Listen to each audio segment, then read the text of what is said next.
What will the price of Bitcoin be after the halving? Well, after much speculation, many predictions, and a bucket full of prognostications, we finally have the answer. And we also have our first glimpse into what happens next. Craig Wright threatened to crash the price of Bitcoin, but didn't. YouTube canceled a live Cointelegraph stream that we were on, declaring it to be harmful content, but it wasn't. And the Topps trading card company makes blockchain history by relaunching a classic brand as non-fungible tokens and selling out in just over a day. And that's just half the story. In fact, for this post-halving episode, we're going to deliver just half the news that we usually do. 4 years from now, we'll do it again. And at that rate, by 2040, our episodes will only be 1 minute long. This is the Bad News, episode number 406 of the Bad Crypto Podcast. 5, 4, 3, 2, 1, 0, ignition. Who's bad?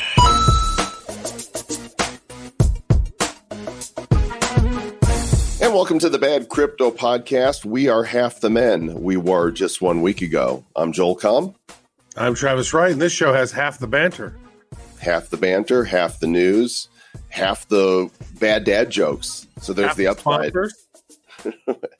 Okay, so actually, it's got the same amount of sponsors, probably the same amount of banter, and maybe the same amount of news. But we're here for you guys. It's exciting times we live in. The world is changing, and we're glad to be on this journey along with you to discuss the changes that are coming, because a lot of people have no idea what's happening here in the blockchain world. A lot of people, to be fair, a lot of people don't have any idea what's really going on in the world, not just the blockchain world, just the world. You really do just need to start a podcast, Travis, about talking about, what in the world is what happening. In the world. Yeah, it's like get your name on a list and get shot quickly. It's good. It's good. I like that idea. Or maybe not. Instead, let's talk about our show sponsor for this episode. They are Beyond Enterprises, and they empower your success. They're building and implementing technology that is changing the world. Beyond offers strategic and technical leadership, advisory, and support capabilities to projects in all stages of blockchain implementation and development. If you're building a blockchain project, whatever stage you're in, give these guys a shout. It's beyondenterprises.com, prizes spelled with a Z, and you can click on them in the show notes or just go to beyondenterprises.com. It looks like they've partnered with over 40 successful blockchain projects, and including EOS, Bancor, and some other stuff. So if you have a project that you're interested in sort of getting up off the ground, this would be a great company to reach out to help guide you and be a mentor to help you be strategic in your approach. So if you've had a good night's sleep and you're all clean, this is your next stop, because that's Bed Bath & Beyond. Beyond Enterprises. And there's your first bad dad joke of there it is. the episode. All right, let's go to the news.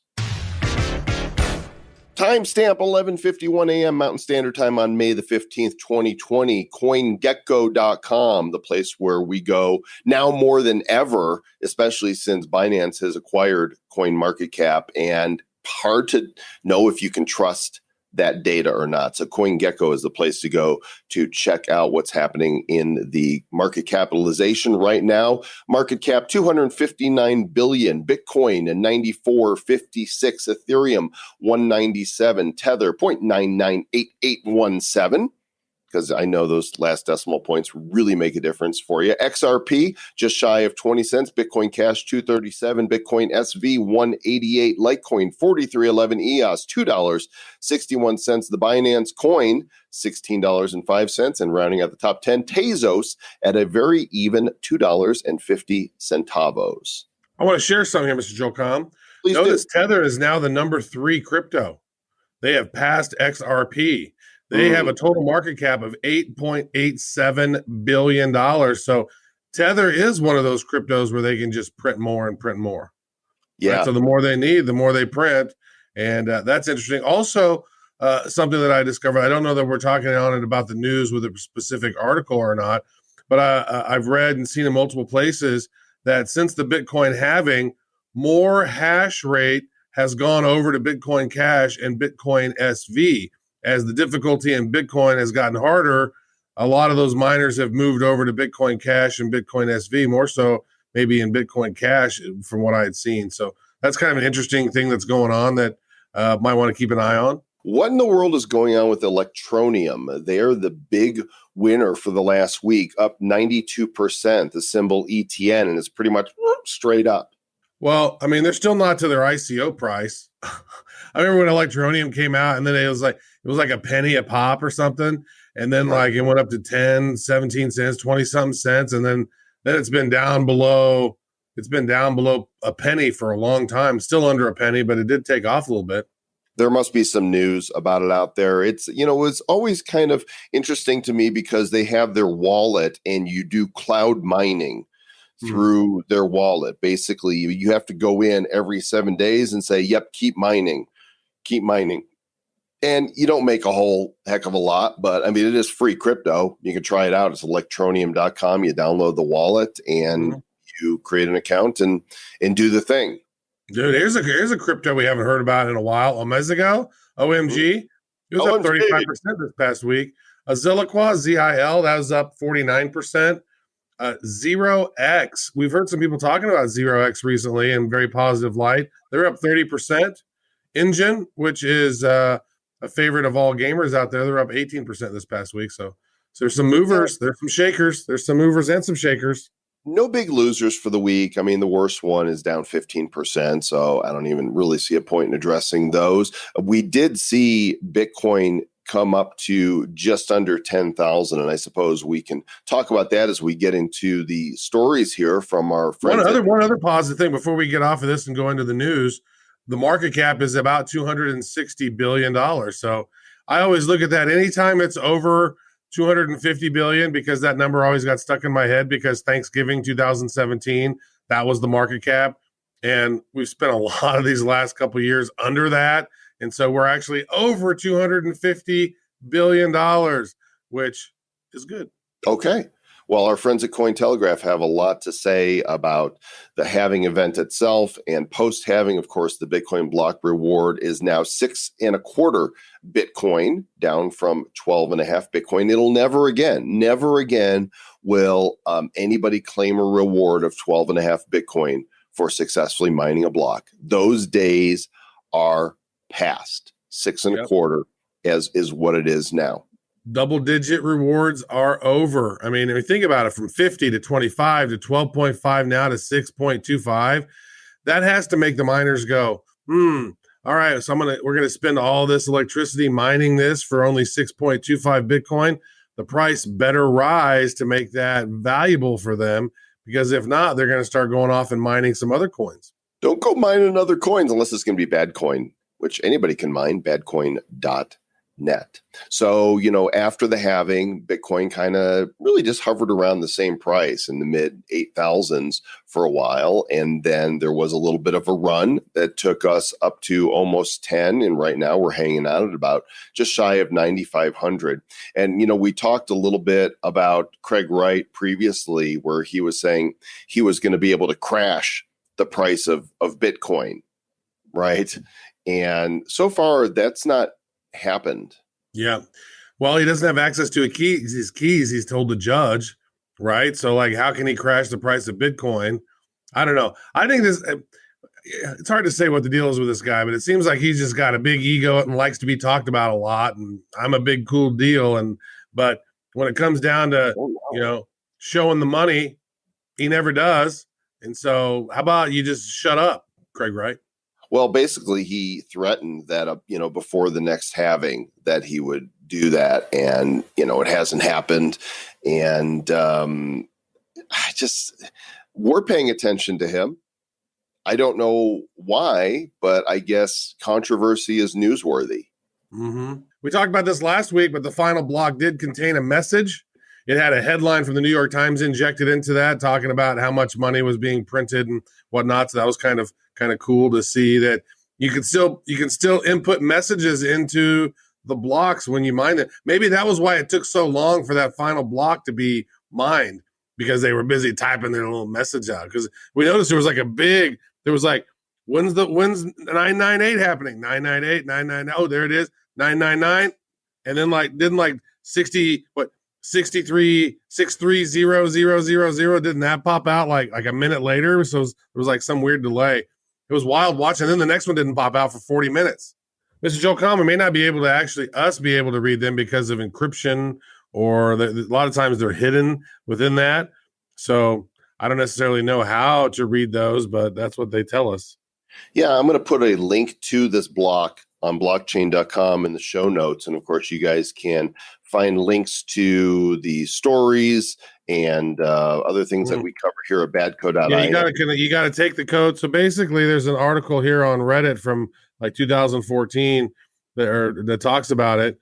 And it says you go to blockchain.info, get the transaction. Then you got to see the hash. And then that's the full ID to the block, which has all those transactions within that. Then you got to copy that ID over into the block explorer. Then there's some hexadecimal code in there that you have to take and then convert it over to an ASCII converter. And then there'll be hidden messages in there. So, but you won't be able to see it because what you're going to see there on the blocks is the hexadecimal. Then you got to convert that to ASCII converter. That's a lot of work. So the show notes are at badco.in/406. Back to Cointelegraph.com. This headline from a story by Michael Kapilkov. Michael Kapilkov, I'm writing the stories for the Telegraph of the Coin. $200 million worth of BTC removed from exchanges post-halving. So people basically move their coins from the exchanges into their own wallets, which is probably the right thing to do, if you're not going to be trading. And that's what this indicates, that people are going to hodl, right, by putting it in their own wallet. Yeah, $200 million worth of Bitcoin. That used to seem like a lot, but when we're sitting around 10 grand per Bitcoin, that's not so many. 2,000 Bitcoins? It's a trend. 40,000. Let's see.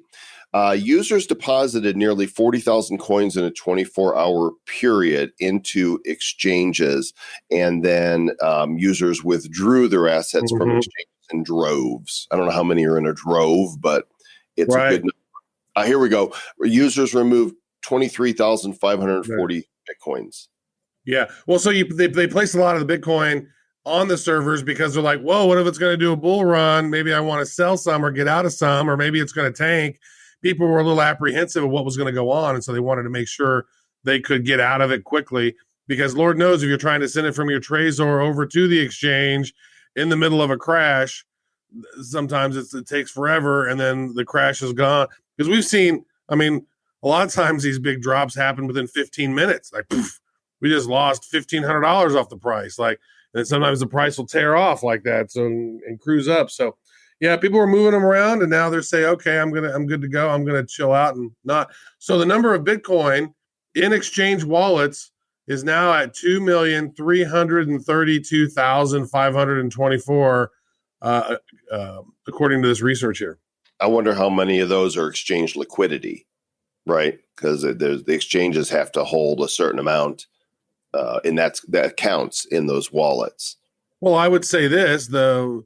If you've deposited Bitcoin in a wallet, it's not fractional reserve Bitcoin, so they better keep your Bitcoin in the wallet. They can't be moving your Bitcoin out and spending it and using it, because that's what fractional reserve banking is. Oh, you deposit $10,000 in the bank, and now your bank's out there loaning out $100,000. We don't want that. We don't want that happening in crypto. We do not want that. Travis, JP Morgan hates crypto, don't they? Jamie Dimon has spoken against Bitcoin so many times, and they probably always will, won't they? Probably always will until, I guess, now, because they're opening up their firm to Bitcoin. And so this was originally reported by the Wall Street Journal, but JP Morgan is going to begin offering bank accounts to Gemini and Coinbase crypto exchanges. And with this banking relationship, the $2.6 trillion bank will provide deposit, withdrawal, and transferring services for Coinbase and Gemini customers. Think of that. Hmm. So Bitcoin's rat poison squared. It's a scam. However, it's okay. I guess we'll work with Coinbase and Gemini to let them withdraw and deposit. Now, didn't JP Morgan Chase, didn't they shut off credit cards from actually being able to acquire or purchase crypto? Aren't they different? Isn't that JP No, JP Morgan? Morgan, JP Morgan, Chase, yeah, that's all Yeah, sort of I one had deal. issues with Chase for sure because I was withdrawing from Coinbase. This was probably a year and a half ago into my Chase account and cut that off. Like you can't pull crypto from your exchange into your own savings account. Like, Yeah. come on. JP Morgan Chase and Company is the American multinational investment bank that was originally, it's sort of a merger of JP Morgan and the Rockefellers banks into one big bank. So basically, the big banks are seeing the opportunity here, and that's something worthy of paying attention to. If the big banks are seeing the opportunity, then Main Street needs to be looking at it, the same way. Yeah. Well, when the fact is that JP Morgan has been saying the idea of Bitcoin is a fraud. That's the mantra of Jamie Dimon. It's a scam. It's a fraud.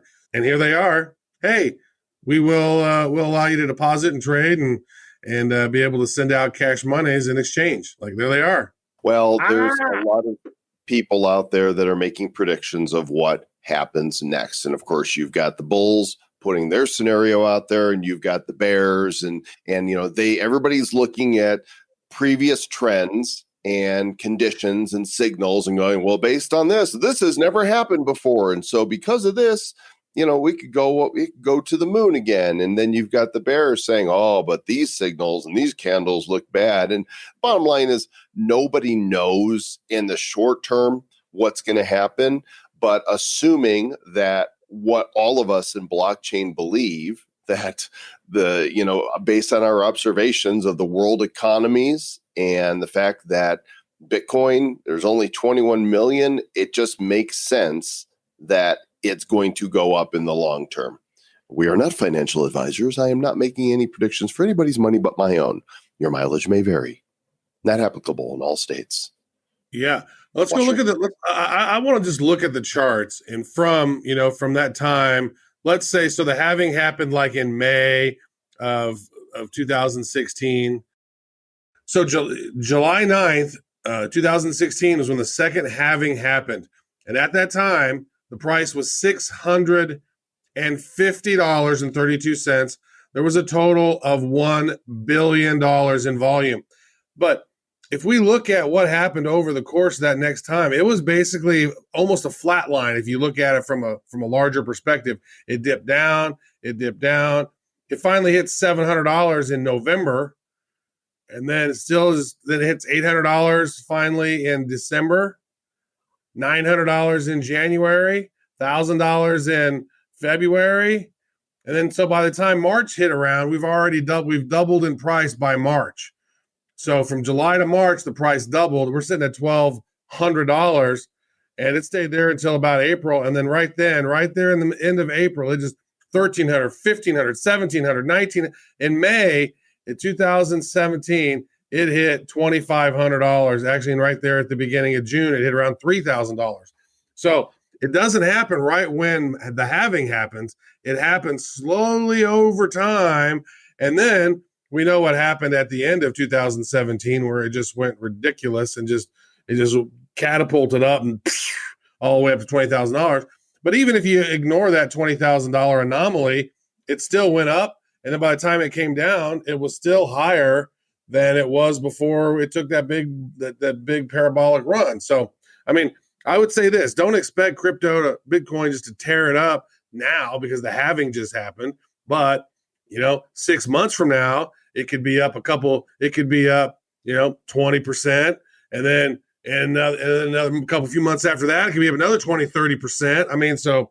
I would say this, I personally, based on what we've seen before, my bet is that in a year from now, we're going to see Bitcoin at least double what it is now. But then I would say by December of next year, we're going to see Bitcoin probably $50,000, if not more.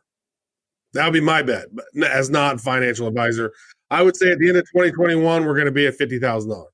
I hope you're right. I'll say this about that, though. I think that this is only the third halving. The first one doesn't really count, right? Because it was still new, and we looked to that in the track record there to determine what's going to happen in the next halving. And it didn't go exactly like we thought it would, because remember, months before Litecoin halved, we saw it go 4x, not to be confused with the Forex exchange, 4 times. And then it came back down. And if you look at this chart here, back from April the 9th, 2018, I just linked it to you there in the chat.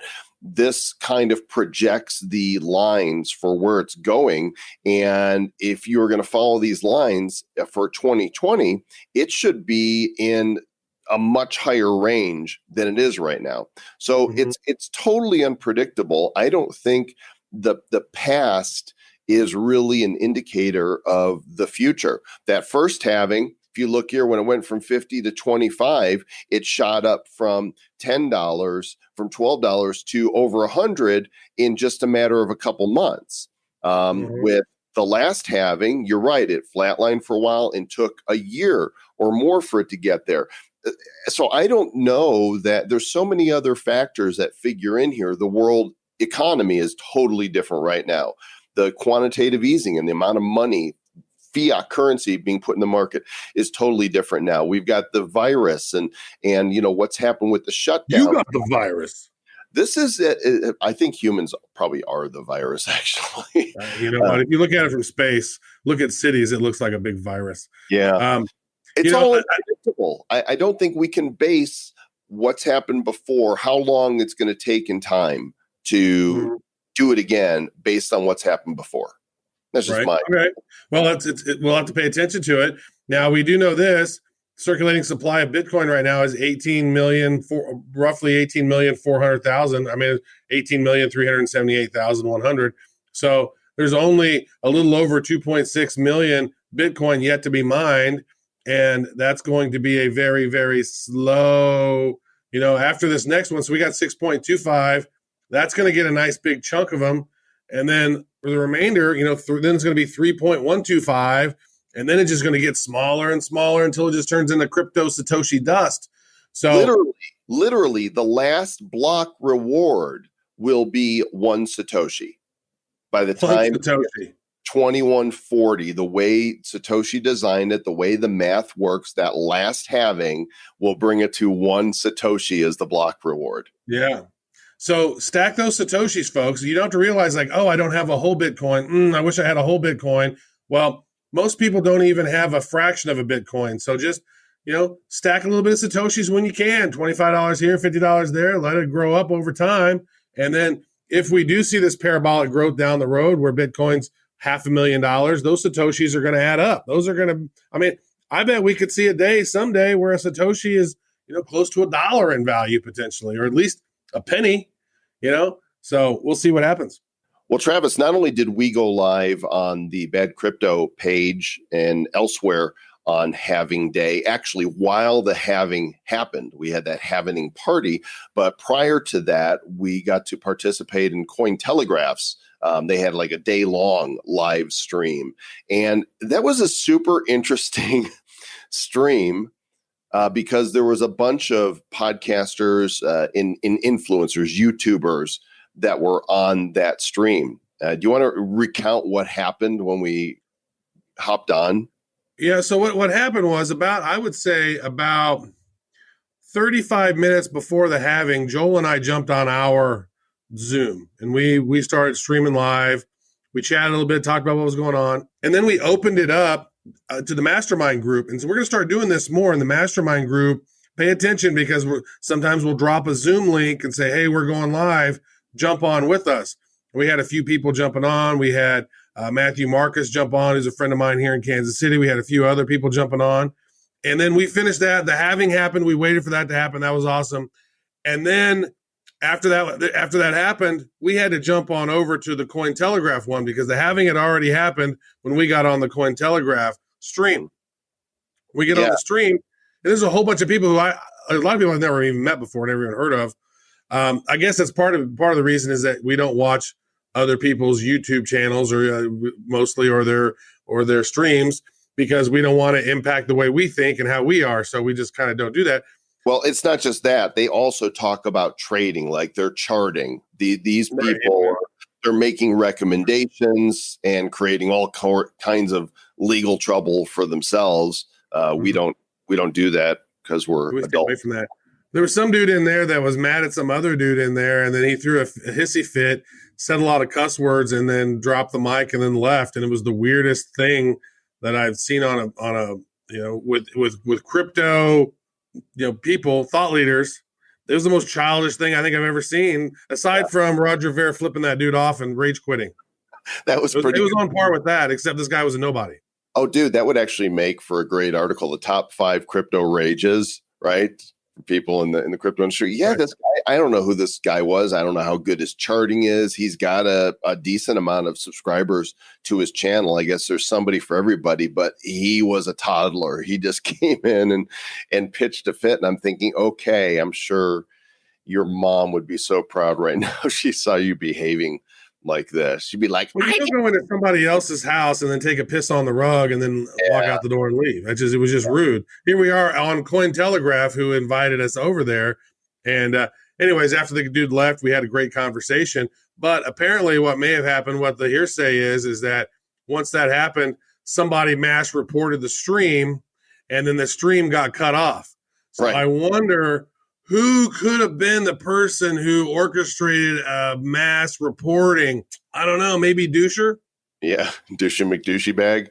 Yeah, the stream went 6 hours and 42 minutes, and probably about 5 minutes or so before we were finished with our segment, we were alerted that the stream on YouTube had been taken down and gone. It's still on Facebook. If anybody wants to see it, you can go to the Facebook Cointelegraph page, go to the videos, look for the halving day, and go to about the 6 hour mark.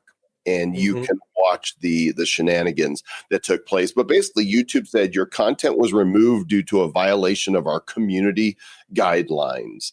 And so in the policy that they claimed to have violated was harmful or dangerous content. Now, they've appealed this decision. So as of now, I don't think that that appeal has come through. Don't know. Yeah, and there's a quote down here from Ed Salcido who said, "Your halving day live was censored. WTF? What, now you can't even have a regular conversation about crypto without violating some ridiculous YouTube guidelines?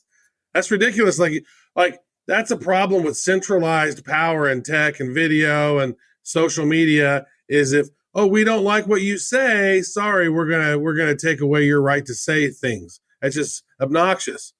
Library gang. lbry.com. All of our videos are there now.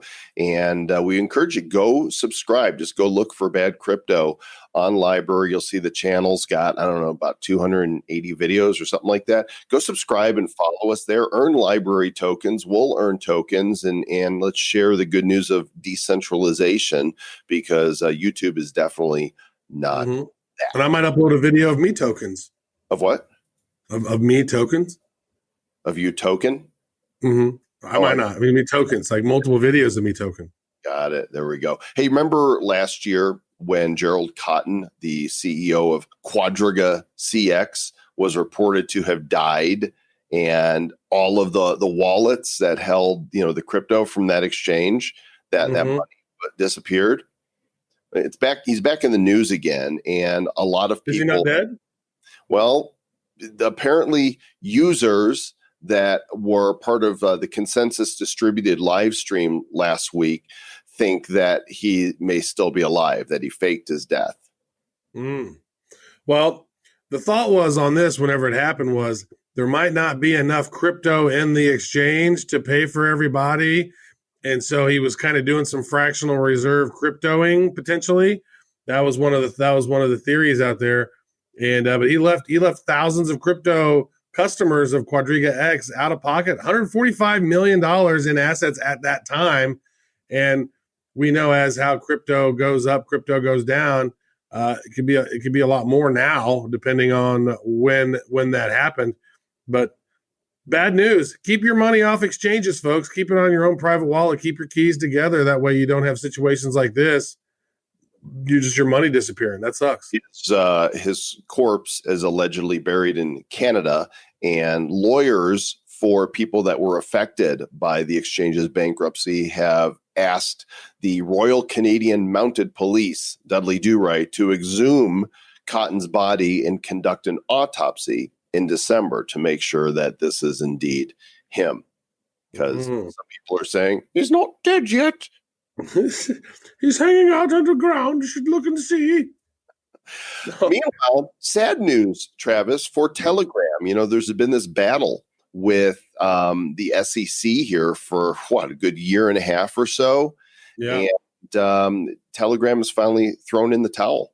There will not be a ton network or a gram token. It's done. Yeah. Well, I got to say this, good. You know what? Because screw you and the way that they did that whole offering, man. They just basically just said only rich people, super rich people can even be a part of it. And nobody could be part of this whole ICO thing except those super rich people. And so, yeah, well, screw you. Well, that's kind of classist, Travis. I mean, still, it was classist. That's basically all they did. You have to be super rich. They didn't even offer it. They didn't even do a traditional offering where other people could be a part of it at all. The big 1% went in and bought all of them. And then, so what's going to happen? Like, that was a whole lot of money that was given to them. But you know what? And at the time that happened, the price of Ethereum was a lot higher than it is today. And so I would almost bet money that billions of dollars that he got for that's not worth anywhere near that now. So now what they got to give that all back. I bet that's probably something what they got to do, but they're not going to have nearly the amount of money that they would have had. Well, they won't, but I don't think this is good this kind of goes in line with how we talk about the U.S. doesn't allow, innovation and pioneering. And so the CEO of Telegram said the court decision implies that other countries don't have the sovereignty to decide what is good and what is bad for their own citizens. If the U.S. suddenly decided to ban coffee and demanded coffee shops in Italy be closed because some American might come there, we doubt anyone would agree. And he's not wrong. Yeah, that's true. That's a good point. Yeah, that sucks. It does suck. My only problem really was with the whole offering, not with the idea behind it, because I think having a cryptocurrency behind Telegram makes sense because Telegram could have evolved into something like WeChat Pay or Alipay, and here's your exchange, and you can actually send cryptos back and forth to make it easy. However, there are bots and scripts that you can use within Telegram to send people crypto. We had somebody within our Bad Crypto group create a bad coin tipper bot, the bad tipper bot, where you can actually send people bad coin through Telegram. So it does suck. I think that it is most likely a drawback to the crypto world. And there it is, the governments of the world, flexing their muscles and saying you can't do this, you can't do that, because we the government. You didn't get any. You're grumpy cat. I did. I wanted a ton, and we didn't get any. You didn't get an ounce of ton.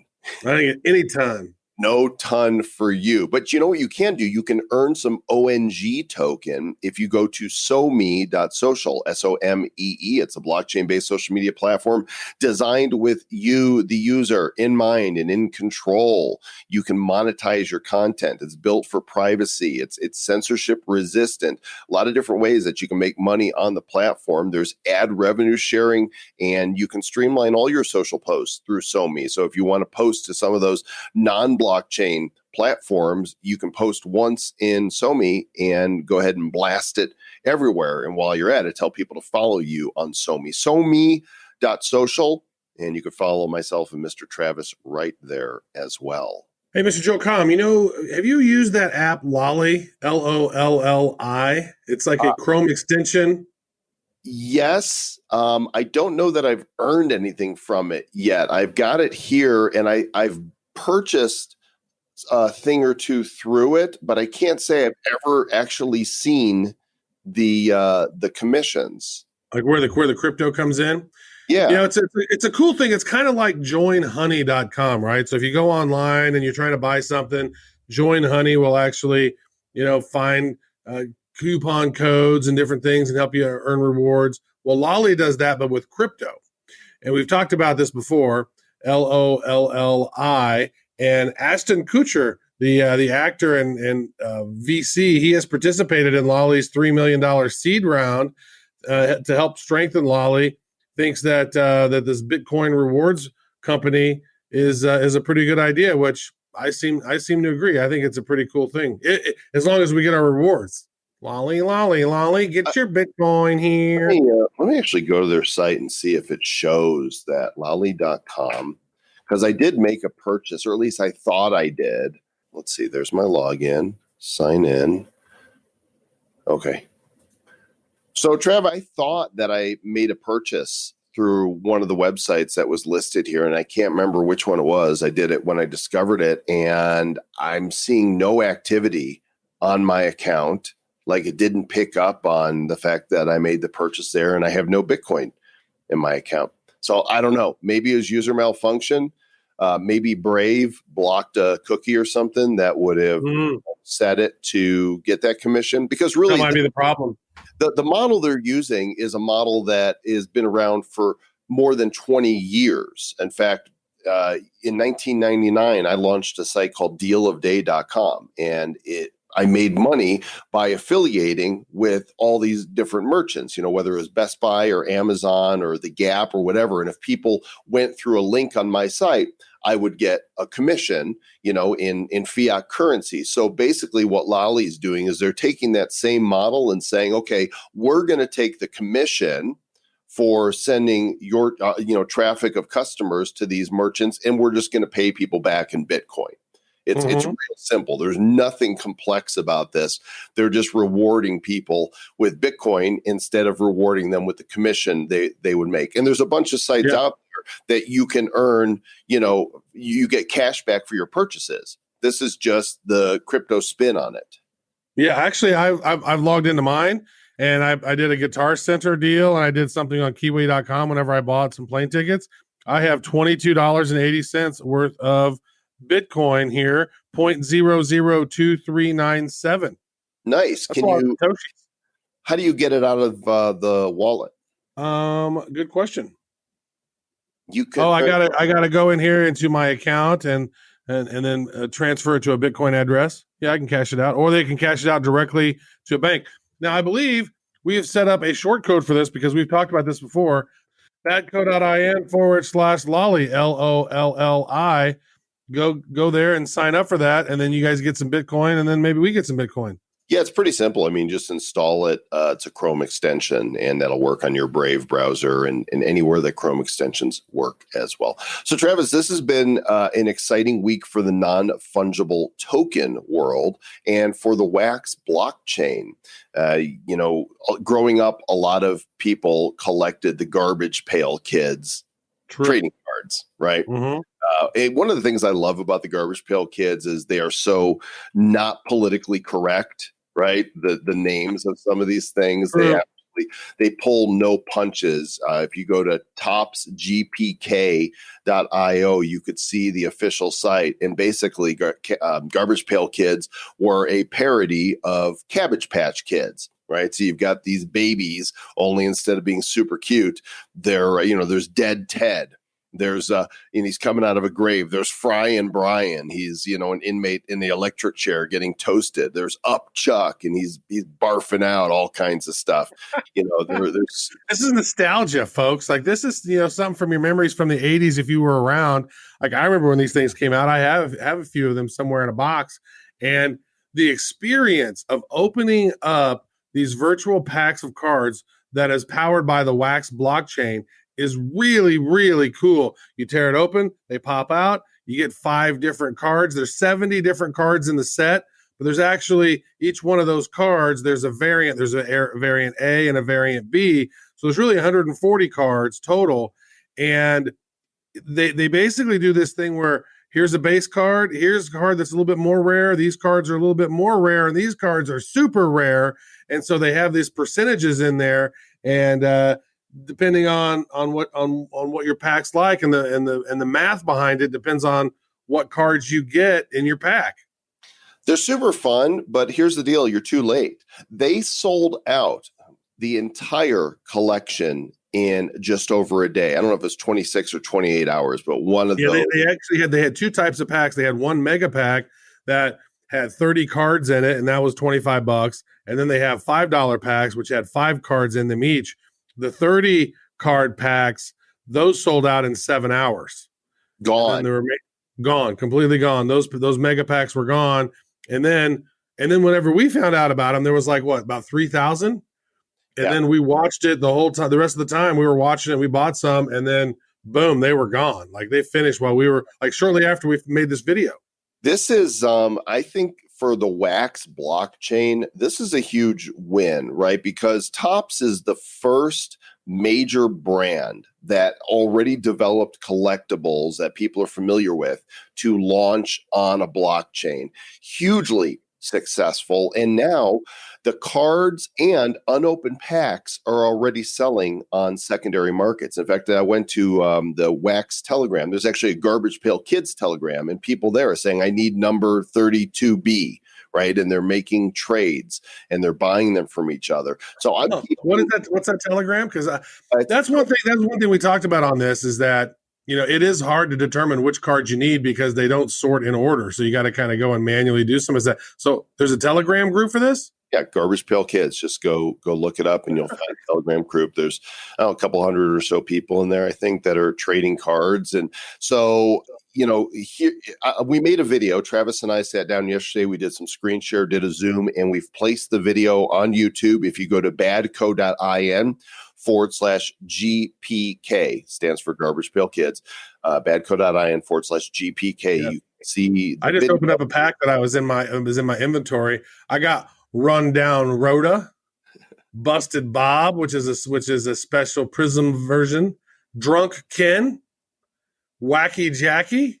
She's in a one of those suits at the Funny Farm, and then I got Damaged Don, which is that Trump? I don't know, something. I don't know. Interesting.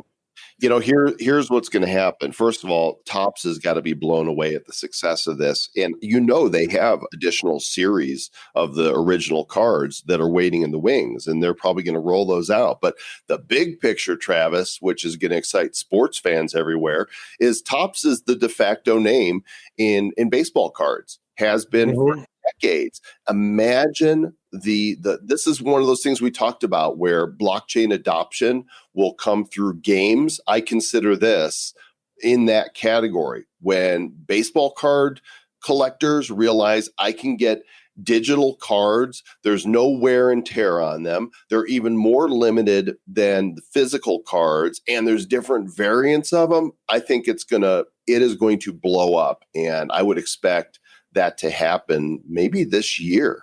Well, I'll tell you what, folks. I just opened up another pack, and I got a Bad Brad. Stop opening your packs, Travis. They'll be worth more if you don't. That's a Prism. It's a Prism version.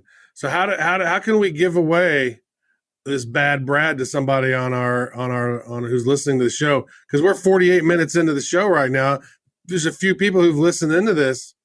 So how about, what do we do? Have them send us an email and then we'll pick one of those emails? Sure. I mean, it's your card. You're giving it away. So we're going to talk to the people there at Wax and see if they've held back any packs of the cards that we can do a more formal giveaway. But I think that's fine. Why not just send us an email to badcryptopodcast@gmail.com, put Bad Brad in the subject line, and maybe in there just tell us, your favorite thing about the Bad Crypto Podcast. And then Travis, since it's your card, you can draw the winner based on whatever criteria you want. Well, I'll put them all in a folder. We'll put the people who's in a folder, and then I'll do a random generator, and one of those will be the winner. But you're going to go to wax.io and get yourself a wallet. You're going to have something like EGR3M.WAM is going to be your address. And so you're going to need to give me that so I can send it over to you. But I will say, because I got a couple of these Bad Brads, and so I want to send one out. I think it'll be fun. Because who's bad? You're bad. Brad's bad. So let you guys experience that. I need to look through my cards, but I'll contribute one too. I don't know if it'll be a Bad Brad, but we'll have two winners of cards. But put Bad Brad in the subject line and write us a little something so we get some feedback from you guys. Let us know why you like the show. Travis, we're going to close out with this one piece here because this is, well, I love seeing the creative community rally around crypto, and I love seeing them rally around us as well. Of course, one of our friends is Veza Kivinen. It's Veza. It's just Veza. Just drop the last name, dude. You don't even need it. You're just Veza. Of course, he created the Blood on the Podcast floor piece of art that's been signed by, dozens of crypto luminaries, and that he intends to sell for $1 million one day, all for charity. But he created a unique NFT where the majority of the proceeds are going to go to waterislife.com, and it is up for bids on Super Rare right now. You want to describe this thing if you can? Well, so this thing has a lot of different interesting things. So when Vesa first sent me the first version of it, it was a golden microphone. And then him and I have sort of a connection. He loves my tattoo, which is the Metatron's Cube, and he's all into sacred geometry and ancient wisdom. And so he added Metatron's Cube behind it. And then he just added some more stuff. And then he said, this is like a video thing. We can NFT. I can add audio to this too. And so then Joel sent over the Bad Crypto Welcome to the Jungle song. And then he just kept evolving this thing up and adding new layers of cool stuff on it. And then so he's going to put it up on superrare.co, and half the proceeds of the thing is going to go to Water is Life. And so it's up for auction, I believe. Yeah, it is. And I'm going to put a link to a short link here to it in the show notes. But if you go to badco.in/golden, then you'll go directly to the item on Super Rare, and you can place a bid for this one of a kind item. It's pretty badass. You need to go look at it and go watch the video itself. I think you can watch it. I don't know. It's like not playing on Super Rare, but there's also a link to the Facebook page where it is playing. And so somebody's going to get to own this thing here. And it's a pretty badass piece of art because Veza is a badass. That's true. Great stuff. I really appreciate it. I thought it was cool. He had a great idea. And then think about this, though. It's like NFTs, video and audio, and there's going to be some cool experiences that pop up from these non-fungible tokens as we keep advancing within this space. And cool artists that are able to create them are doing well. And in fact, we're going to plant a little seed. We might be doing a little something, a little something. We might be doing a little something. So you're being such an NFTs. Oh, on that note, I think it's a low note. I don't know what it is, but it's time to close our show out and our time together with you guys. Thanks for joining us today. We hope that you've enjoyed the content. Please do write us, call us, send us smoke signals, send us your crypto. We're good with that. Go mine some bad coin, and of course, stay bad.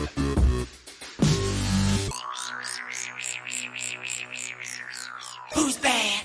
The Bad Crypto Podcast is a production of Bad Crypto LLC. The content of the show, the videos, and the website is provided for educational, informational, and entertainment purposes only. It's not intended to be and does not constitute financial, investment, or trading advice of any kind. You shouldn't make any decisions as to finances, investing, trading, or anything else based on this information without undertaking independent due diligence and consultation with a professional financial advisor.